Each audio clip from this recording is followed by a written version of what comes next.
Welcome dear students. Myself Geeta Kadam and today we are going to learn about chapter number 6 in history. Name of the chapter is Empowerment of Women and Other Weaker Sections. Part 1. Let us start.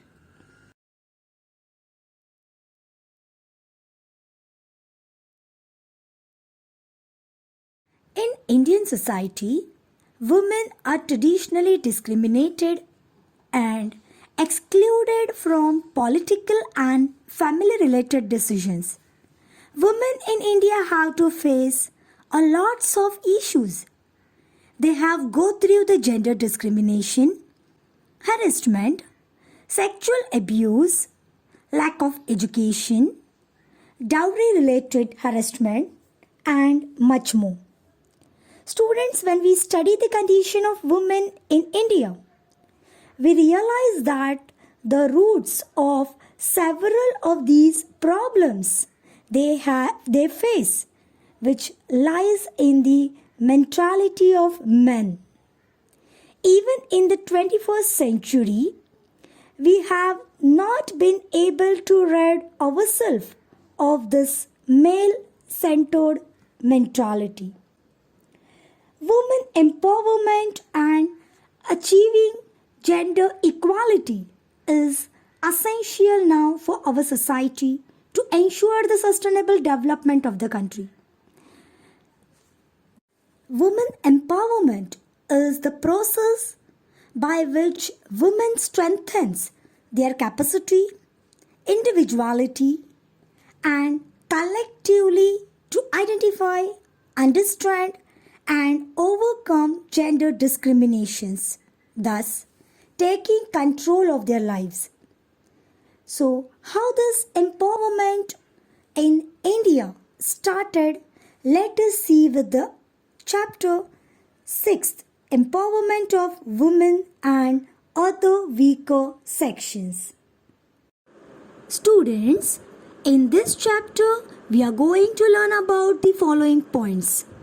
First one is introduction. Second one is manifestation of women. Third one is Chipko Movement.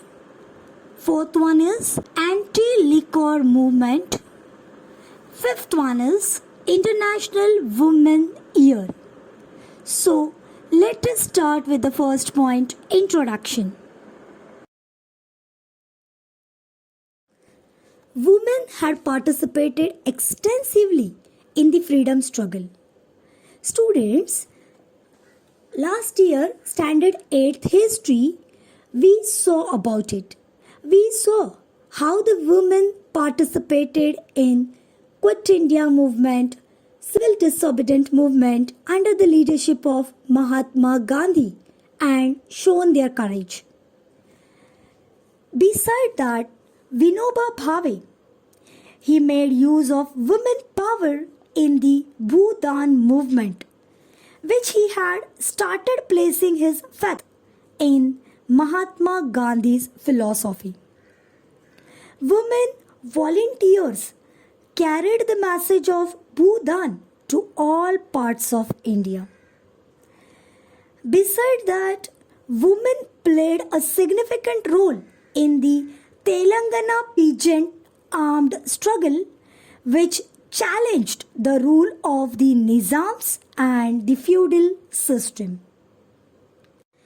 As the region became free from bonded labor, women also found freedom from this torment. Now students, women have also made an important contributions to all fields in the post-independent period too. So, let us see about it.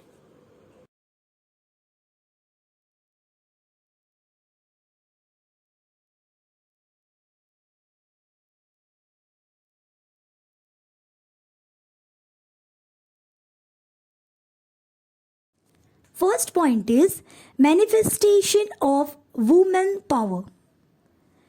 During 1972, women who had to face the brunt of scarcity of supplies and rising prices. They gave a show of their strength as an organized entity. Entity means free, without any pressure. Freely they show their strength. How? See, in 1972, under the leadership of Mrinal Gore, a socialist leader, women in Mumbai participated in a demonstration which came to be known as Latne Morcha. Latne means rolling pin and Morcha means demonstration. Latne Morcha means the rolling pin demonstration. Now, why it happened? See students, the commodities like oil, ghee, rava, maida would become scarce just as Diwali was near at hand.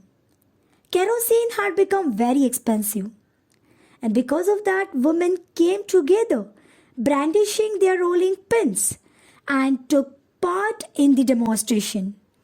And this demonstration was known as Latne Morcha. Now, this movement met with success and the public got a glimpse of the united power of women.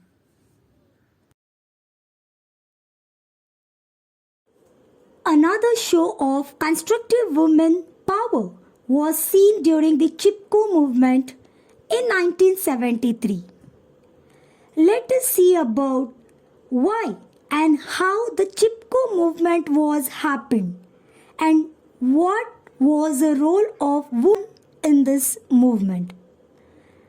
The background of this movement was the trees from the forest in the foothills of the Himalayas were to be cut down for the commercial purposes. Chandi Prasad Bhatt and Sonal Bahuguna, they had started a movement to prevent this. And women followed the strategy of holding hands and encircling each tree.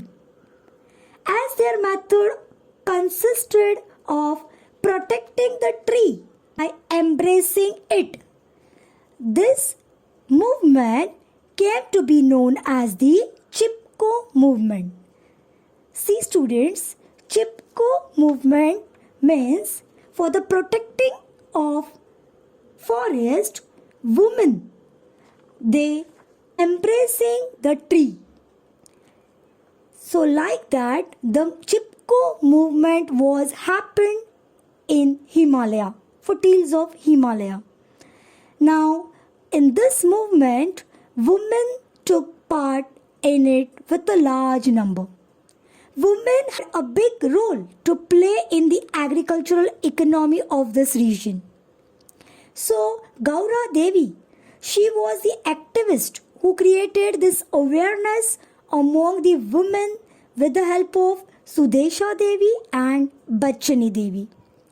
And because of that, the forests were protected.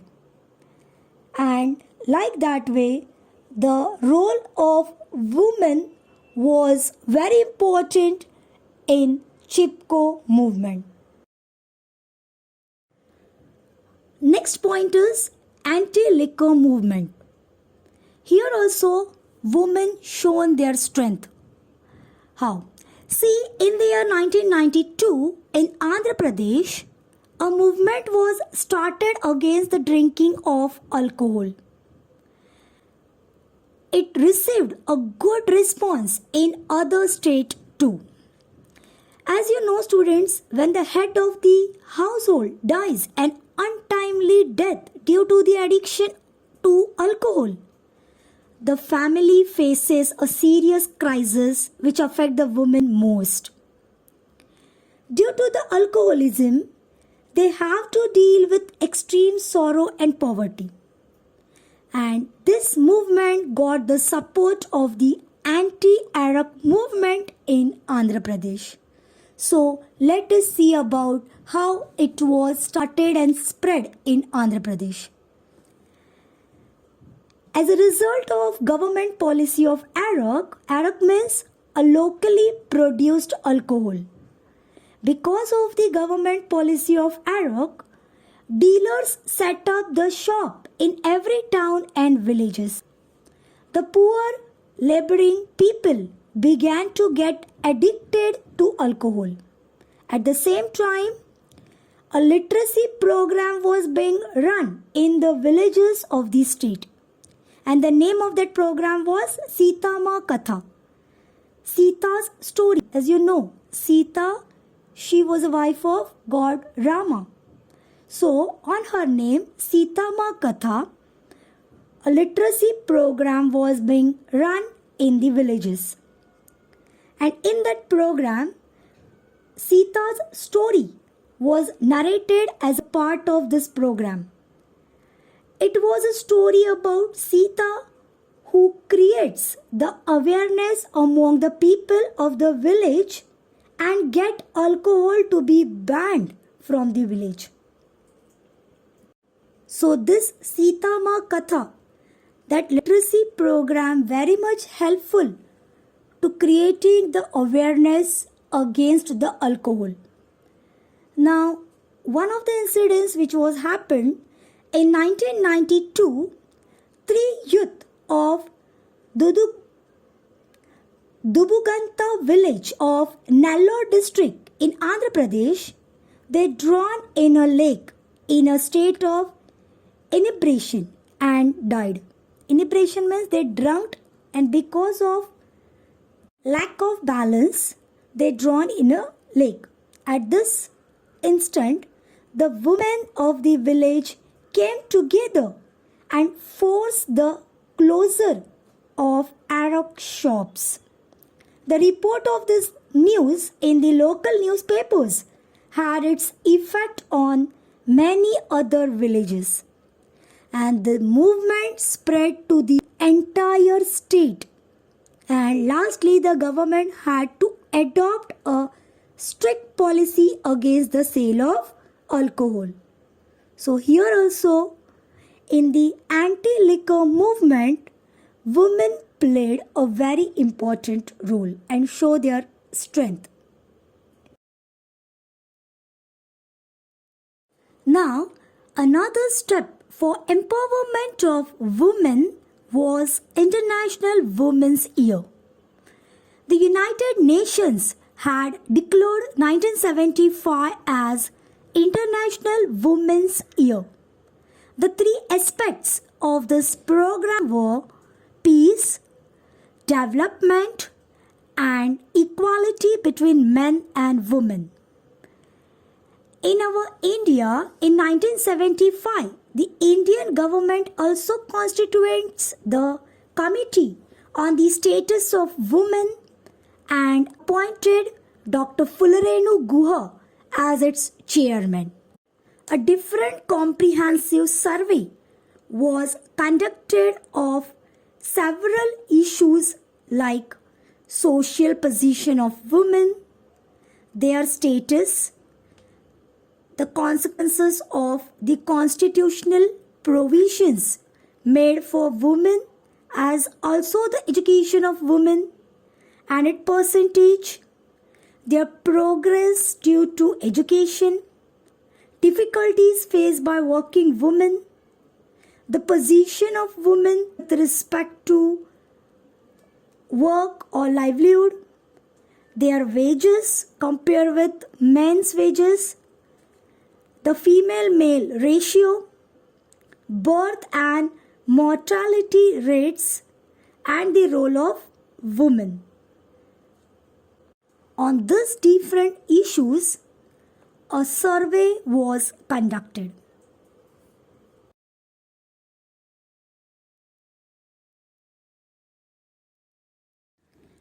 Taking into consideration of this entire background, in Maharashtra, a statewide conference for women was held in 1975, which organized by the Stri Mukti Sangharsha Samiti.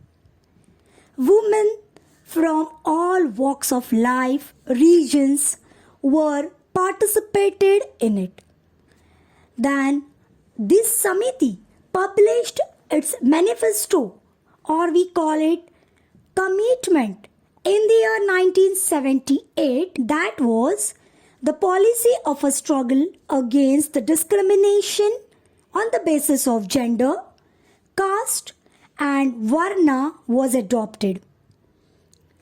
Beside that, this gave also rise a collection of songs called Srimukhi Lalkari, then a street play called Mulgi Zali Ho, which was written by Jyoti Mapsekar, and a periodical called Prerak Lalkari, which became their mouthpiece, and other such programs.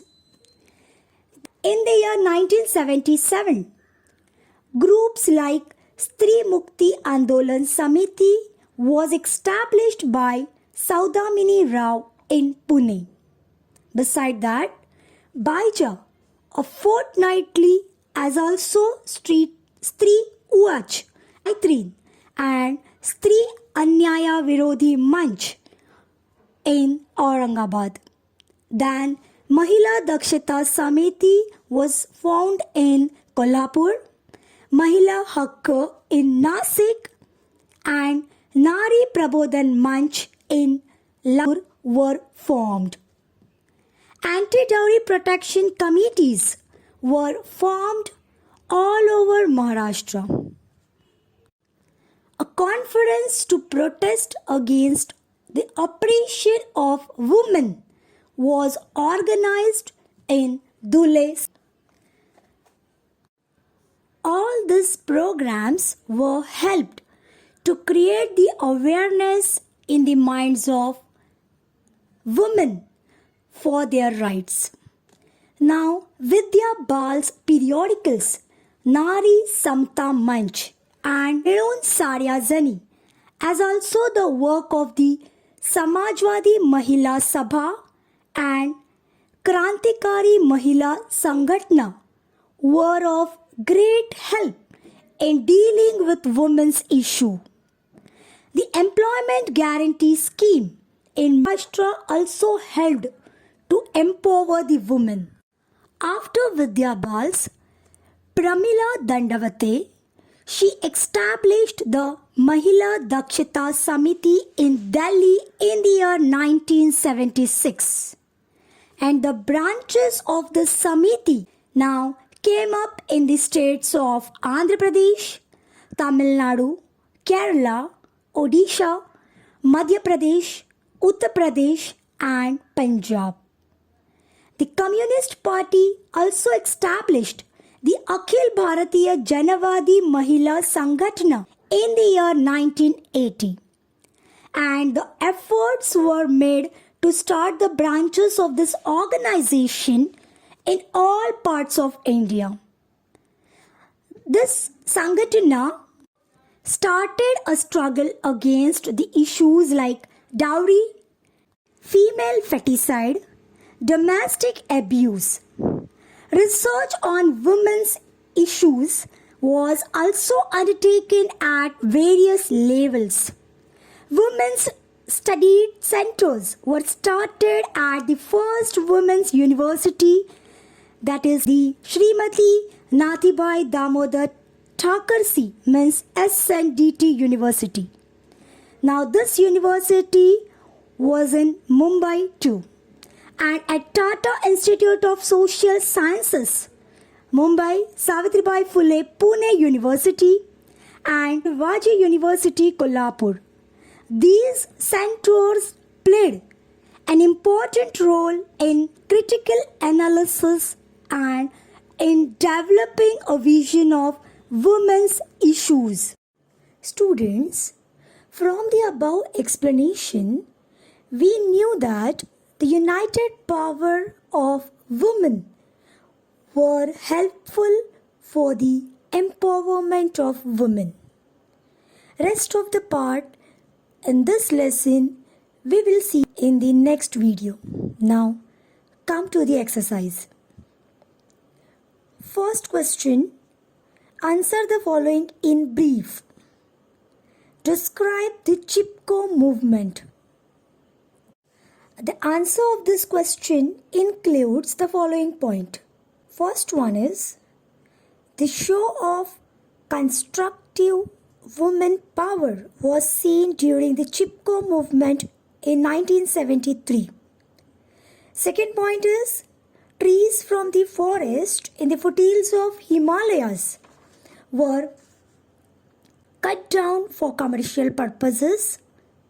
Third point, Chandi Prasad Bhatt and Sundarlal Bahuguna, they had started a movement to prevent this. Women followed the strategy of holding hands and encircling a tree. Fourth point is, as their method consisted of protecting the tree by embracing it, this movement came to be known as the Chipko Movement. Now, next point is, women took part in it in a large number. Women had a big role to play in the agricultural economy of this region. And the last point is, Gaura Devi was the activist who created this awareness among the women with the help of Sudesha Devi and Bachani Devi. Now, the next question is, explain the following statement with reason. The evolution of women's liberation movement. Now, the answer of this question includes the following point. First one is, the United Nations had declared 1975 as the International Women Year. In 1975, the Government of India constituted the Committee on the Status of Women and appointed Dr. Fularenu Guha as its chairman. Now, the second point is, a comprehensive survey was conducted on several issues like social position of women, their status, the consequences of constitutional provisions made for women, as also education of women and its percentage, their progress due to education, difficulties faced by working women, the position of women with respect to work or livelihood, their wages, the female-male ratio, birth and mortality rate, and the role of women. Now the third point is, taking into consideration of this entire background, a statewide conference for women was held in 1975, which organized by Stri Mukti Sangharsh Samiti. Women from all walks of life, regions participated in it. The fourth point is, the Samiti published its manifesto in 1978, and the policy of a struggle against the discrimination on the basis of gender, caste and varna was adopted. Fifth point is, 1977, groups like Stri Mukti Andolan Samiti, established by Saudamini Rao in Pune, Baija a fortnightly, as also Stri Uvaj, Maitrin and Stri Anyaya Virodhi Manch in Aurangabad, Mahila Dakshita Samiti in Kolhapur, Mahila Haqq in Nasik and Nari Prabodhan Manch in Latur were formed. And the last point is, anti-dowry protection committees were formed all over Maharashtra. A conference to protest against the oppression of women was organized in Dhule city. Thank you, students.